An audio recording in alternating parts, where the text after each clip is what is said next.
ఏంటి భయపడ్డావా? పర్లేదులే, ఫస్ట్ అటెంప్ట్ కదా, అట్లాగే ఉంటుంది. ఇంకా 9 రోజులు టైం ఉంది. రేయ్ రాయిరా, మళ్ళీ అవసరం వచ్చినప్పుడు ఇద్దాం. అన్నట్టు ఆడేంటి నిన్ను ఐ లవ్ యూ అన్నాడంట. మరి ఇంకేంటి, దొరికిపోయాడు నా కొడుకు.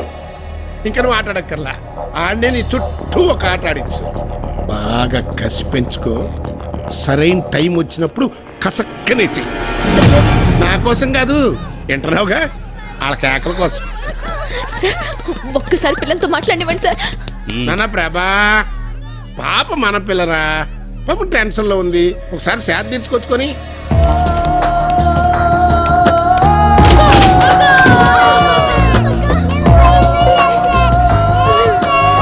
అక్క నాకు చాలా భయంగా ఉందక్క. ఈ రౌడీలందరూ చూస్తే నాకు భయం వస్తుందక్క. మనం ఇక్కడ ఉంటుందక్క, మనం పాత బంగ్లాకి వెళ్ళి ప్రాక్టీస్ చేసుకుందాం అక్క.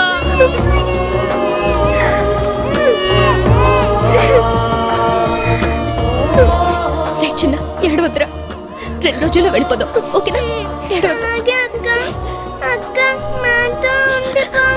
ఎప్పుడక్క మనం ఇక్కడి నుంచి వెళ్ళిపోయేది? ఏంటి 2 రోజుల్లో వెళ్ళిపోదాం అన్నానా? అసలు నేను వాళ్ళకి ఏం తక్కువ చేశాను నువ్వు ఏడుస్తున్నావు? ఏసీ రూమా, పెద్ద హోమ్ థియేటరు, ఒకడేమో స్పోర్ట్స్ అంటాడు, ఇంకోడేమో పోగో అంటాడు. నా కొంప మొత్తం ప్లే గ్రౌండ్ చేసేసారు. ఇక తిండి సంగతికి వస్తే సరే. ఏంటి చూసావా, చంద్రమోహన్కి తక్కువ, జూనియర్ ఎన్టీఆర్కి ఎక్కువ. రాత్రి బౌళ్ళు ఫుల్గా తింటాం, అందరు హీరోల్ని ఇమిటేట్ చేయటం. ఈ సంటోడు ఈడి సంగతి ఏం చెప్పమంట, ఈడొక్క పూట తిండితో మన రాష్ట్ర కేబినెట్ 4 రోజులు మెయింటైన్ అయిపోవచ్చు. అబ్బా గట్టిగా ఊదానంటే పడిపోతావు. ఏంటమ్మా అన్నట్టు నువ్వు ఏదో పాట పాడతావు, ఏంటది? మహా మహా అంటే ఏడుస్తూ కాదురా, డాన్స్ చేస్తావే, చేసి చూపించు.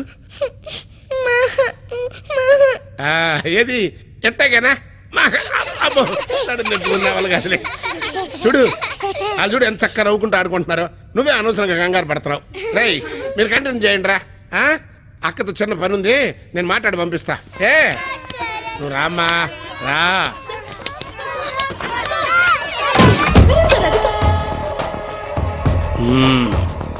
పిల్లల సంతోషం కోసం వాళ్ళు ఏమడిగినా చేస్తారు. అది 9 రోజులే.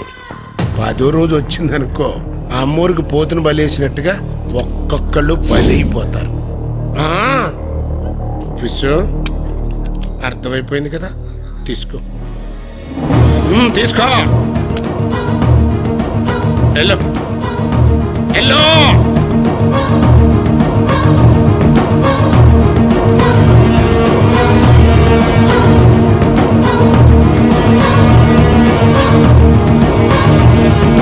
నాన్న ప్రభా, బాబాయ్ దాని సంగతి చూడు.